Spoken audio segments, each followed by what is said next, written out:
3, 1.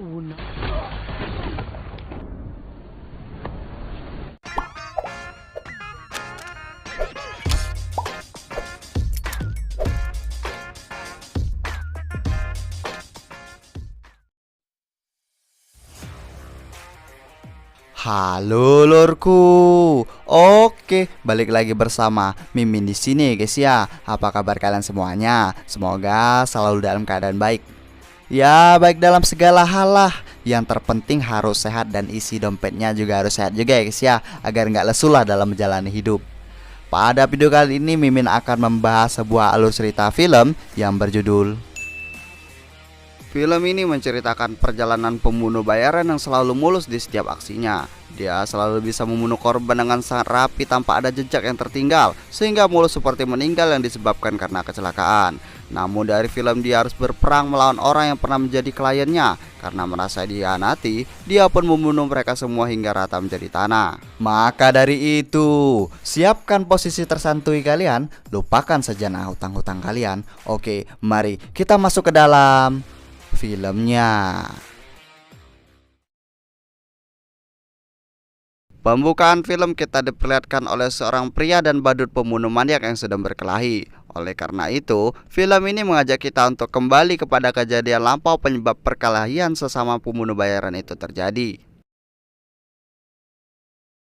Awal kejadian, kita diperlihatkan oleh keadaan sebuah klub dengan manusia-manusia sedang mabuk oplosan di Hollywoods cabang keledokan Pak Paiman. Tak lama dari itu, pria yang bekerja sebagai tukang DJ tersebut meninggoy dengan cara tak wajar, yaitu terbakar. Tak berselang lama, kita diperlihatkan oleh pria bernama Michael yang akrab disapa Mike. Dan ternyata, pria tersebut dibunuh oleh Mike yang bekerja sebagai pembunuh bayaran. Setelah membunuh pria tersebut di London berkedok-ledokan, Mike pergi menjalankan tugas selanjutnya di Malta. Setibanya di Malta, ia langsung mendapat notifikasi yang membuatnya senyum-senyum, yaitu transferan dari orang yang menyuruhnya membunuh.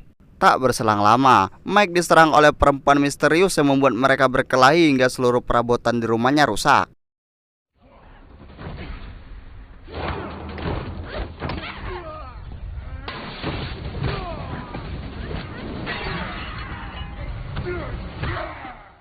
Padahal menurut Mike, TV tersebut masih sangat baru dan masih kredit.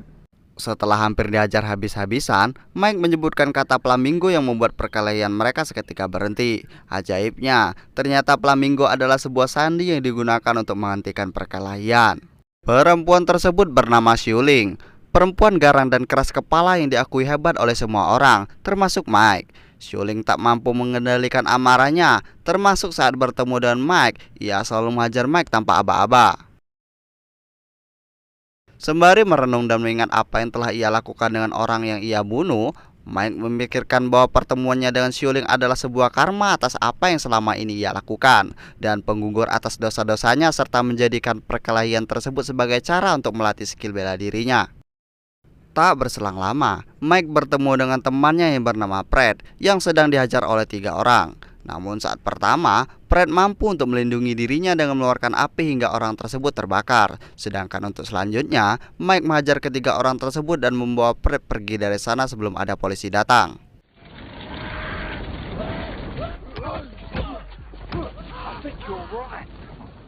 Fred dan Mike adalah rekan kerja dalam pekerjaan haram tersebut. Namun mereka sangat konsisten hingga terkenal di berbagai kalangan mafia mancanegara. Mereka berdua dulunya bekerja di bawah tangan Big Ray, namun keduanya keluar dan memutuskan untuk bekerja sendiri. Usut punya usut, ternyata tujuan Fred ke sana adalah untuk menemui gadis yang membuat ia jatuh cinta. Gadis itu bernama Laylo.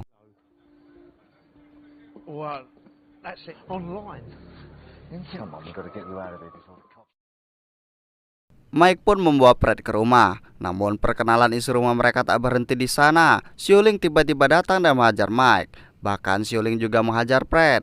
Namun perkelahian tersebut berhenti ketika Mike mengucapkan kata flamingo.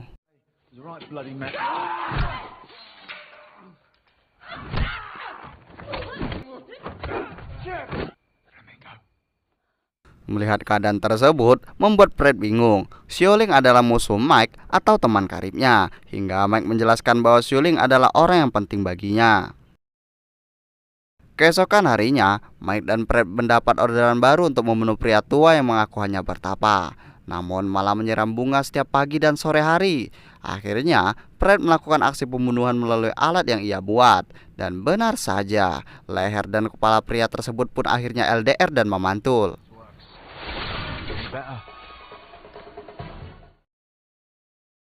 Singkat cerita, setelah beberapa hari tidur di rumah Mike, Fred pun semakin pusing karena mendengar keributan antara Mike dan Shuling yang membuatnya sulit untuk tidur. Mereka mulai menjalankan aksi dengan bersama-sama, termasuk pembunuhan yang ini. That lovely, happy. Ya, menjatuhkan tangga tepat di atas kepala hingga berlumuran alih-alih stroberi.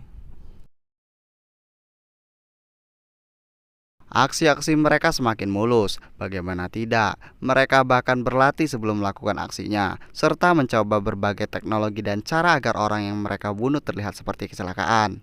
Untuk melancarkan aksinya, mereka berlatih di dalam sebuah studio yang bisa digunakan untuk memperagakan aksi pembunuhan mereka. Singkat cerita, mereka memiliki orderan baru, namun Mike menolak karena yang meminta mereka adalah orang yang tingkat kekejamannya lebih dari mereka berdua. Scene beralih pada sebuah pria yang menjadi target Fred dan Mike selanjutnya, dan lihat apa yang terjadi. Sangat mulus bukan? Namun, mereka ditangkap anak buah yang dipimpin oleh wanita bernama Zuzer. Usut punya usut, ternyata pria yang ketimpa bak mandi adalah anak buahnya yang mereka gunakan untuk memancing kedatangan Fred dan Mike. Zuzer ingin menangkap Mike agar Mike dapat melindungi anaknya dari para musuh-musuh Zuzer. Bocah manja tersebut bernama Dante, anak kesayangan Zuzer. Zuzer memaksa Mike untuk melindungi anaknya yang tengah sakit-sakitan karena perokok berat dan juga kecanduan narkoboy. Namun Mike menolak. Zuzer memaksa akan membunuh Fred jika Mike tak mampu melaksanakan tugas darinya. Namun Mike tetap menolak, hingga akhirnya ia meminta Zuzer untuk menaikkan gajinya 3 kali lipat. Zuzer pun menyetujui, namun Fred tetap berada di tangan mereka. Pusing karena keadaan, Mike akhirnya memutuskan untuk minum di sebuah bar. Namun ia bertemu dengan pria bernama Big Ray. Big Ray adalah bos Fred dan juga Mike dahulu. Namun Mike meninggalkan Ray saat ia jatuh bangkrut. Benci dengan hal itu, Ray berniat untuk membunuh Dante untuk mendapatkan uang dari musuh Zuzer yang meminta Ray dan rekannya untuk membunuh Dante. Karena hal itu, Mike akhirnya ingin berniat untuk menjaga Dante dari serangan Ray. Singkat cerita, Mike pergi menemui Dante di sebuah karaoke. Mike memberitahu para anak buah Dante bahwa arloji yang digunakan oleh Dante dapat menyebabkan musuh dengan mudah melacak keberadaan Dante. Namun karena Dante ini orangnya bandel, ia malah menelan arloji tersebut. Dan benar saja, tak berselang lama, lokasi mereka diserang oleh anak buah Ray bernama Freya yang berniat ingin membunuh Dante.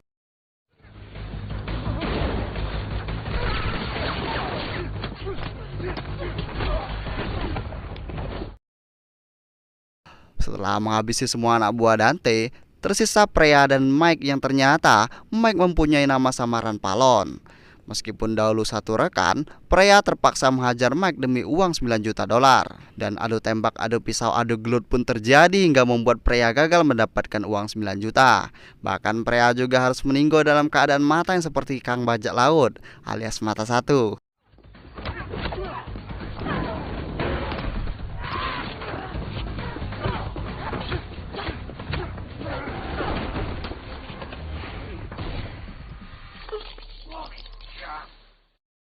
Emosi karena melihat Dante sangat bodoh, akhirnya Mike membawa Dante dengan keadaan emosi, bahkan menyuruh Dante untuk minum obat agar ia segera buang air besar dan mengeluarkan arloji itu.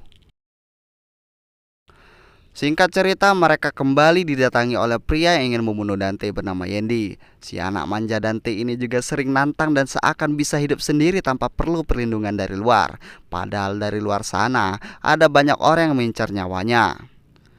Hingga keributan pun terjadi dan menyebabkan kepala Yendi tertusuk pisau yang justru ia bawa dari rumah.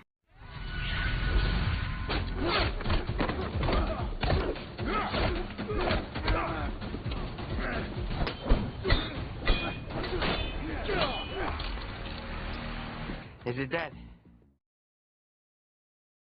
Scene beralih pada Fred dan Zuzar. Zuzar menekan Fred karena Dante tak dapat dihubungi lagi karena Zuzar khawatir bahwa anak kesayangannya dibunuh oleh Mike. Sementara pingsan karena ditinju oleh Mike membuat Dante pingsan agar kinerja obat yang ia beli sebelumnya cepat bekerja. Sebelumnya, Mike telah menanyakan kepada Dante alasan kenapa semua pembunuh bayaran ingin mengincarnya. Namun Dante akhirnya mengatakan bahwa semua karena ulah ibunya. Tak berselang lama, Mike melihat bahwa ada tamu yang datang dari CCTV, bebarengan dengan kedatangan Xiuling di lokasi tempat Fred dan Mike berlatih membunuh. Di sana, Mike baru mengetahui bahwa Xiuling telah mengetahui pekerjaannya. Bahkan Xiuling tertarik untuk bergabung kepada Mike dengan skill yang ia miliki. Namun Mike menolak, karena hal itu tidak hanya mengandalkan skill. Selain itu, ia juga menyayangi Xiuling sebagai sahabatnya. Tak lama dari itu, pria bernama Silas datang dari San Francisco. Ia merupakan pembunuh bayaran terkenal untuk membunuh Dante. Kemudian kita diperlihatkan oleh Poco yang merupakan badut pembunuh yang juga ingin membunuh Dante. Silas yang ingin membunuh Dante lebih dulu karena uang bayaran, akhirnya juga ingin membunuh Poco. Namun malah Poco yang menghantam kepala Silas lebih dahulu dengan palunya. Termasuk juga Mike terlempar hingga tembus dinding.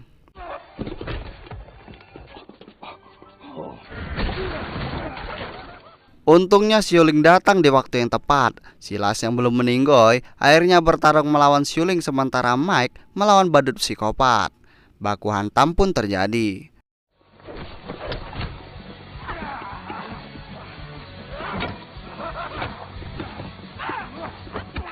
Sementara Dante yang terbangun dari tidurnya akhirnya buang air besar untuk mengeluarkan arloji di badannya. Meskipun telah luka berdarah-darah, badut psikopat itu masih bersemangat untuk melawan Mike. Definisi sampai titik darah penghabisan ya guys ya. Meskipun telah kesentrum, dihajar habis-habisan, badut tersebut masih kuat. Sampai di akhir kematiannya, ia terbunuh karena besi kuat yang menghantam lehernya.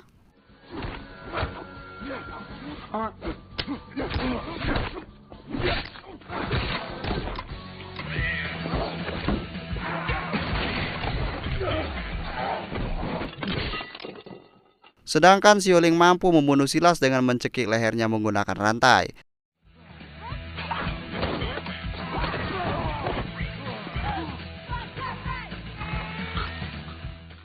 Xiuling yang tak pernah membunuh merasa bangga dan deg-degan karena berhasil membunuh orang yang pantas dibunuh.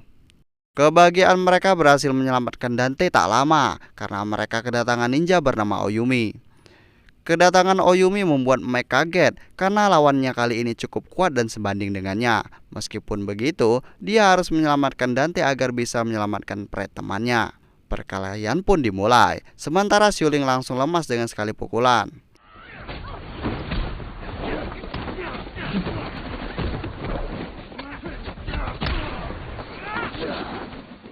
Meskipun hampir kalah, Mike tetap mencoba lagi untuk mengajar ninja Oyumi dan pertempuran pun kembali dilanjutkan dengan kekuatan yang jauh lebih baik. Namun pertempuran tersebut membuat Mike hampir mati di dalam pedang milik Oyumi hingga akhirnya Big Ray mampu menghandshotkan Oyumi lebih dahulu sebelum ia membunuh Mike.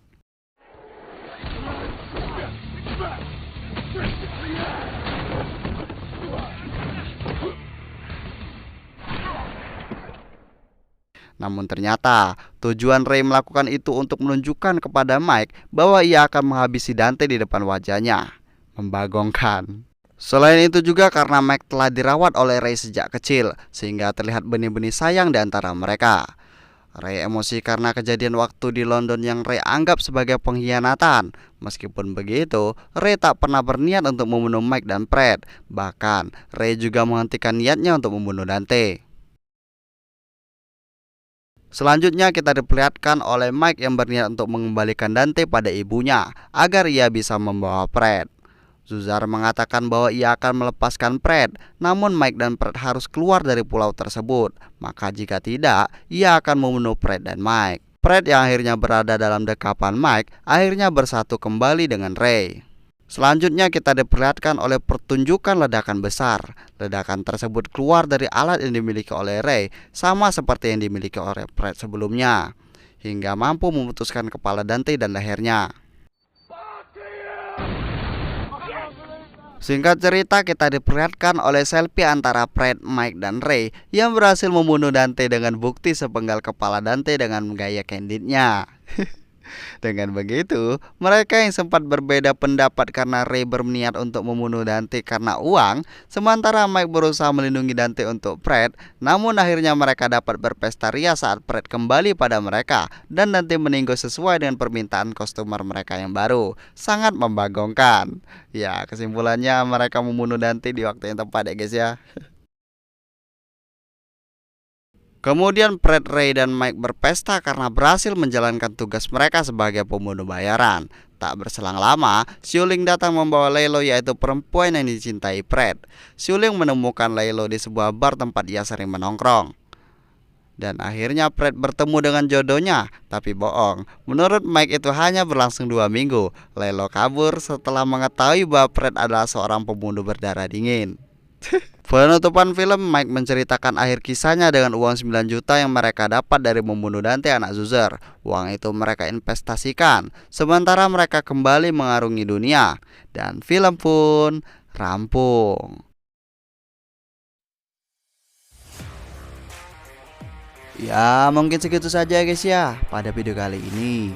Jika terdapat kesalahan, kekurangan penyampaian alur film dan lain sebagainya, Mimin mohon maaf.